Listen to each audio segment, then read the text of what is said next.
কথাগুলো ভালো লাগছে। হ্যাঁ, ভিডিও করতে হবে না। করি।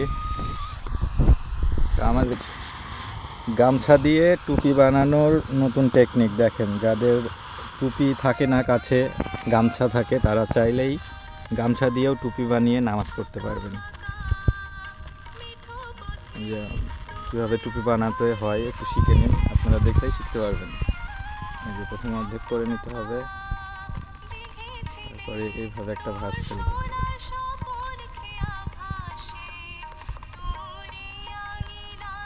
মনোযোগ সহকারে সবাই দেখবেন, তাহলে শিখে যাবেন।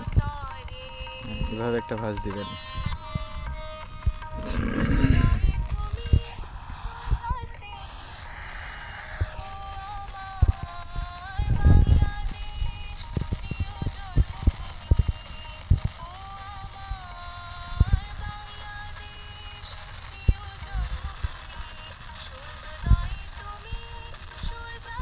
খারাপ লাগছে, গানটা ভালো হয়েছে না।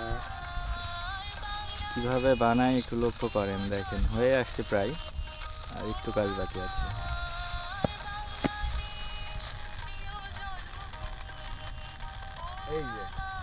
এই যে আমাদের টুপি হয়ে গেছে, গামছা দিয়ে টুপি। আমরা বাঙালিরা দেখছেন আমাদের মাথায় কত কত বুদ্ধি। এই টুপি দিয়ে এখন নামাজও আদায় করতে পারবেন। তো আপনাদের যাদের টুপি থাকে না অনেক সময় সবার কাছে, গামছা থাকে, তো গামছাটা এইভাবে ইচ্ছে করলেই টুপি বানিয়ে নিয়ে নামাজ পড়তে পারবেন সবাই।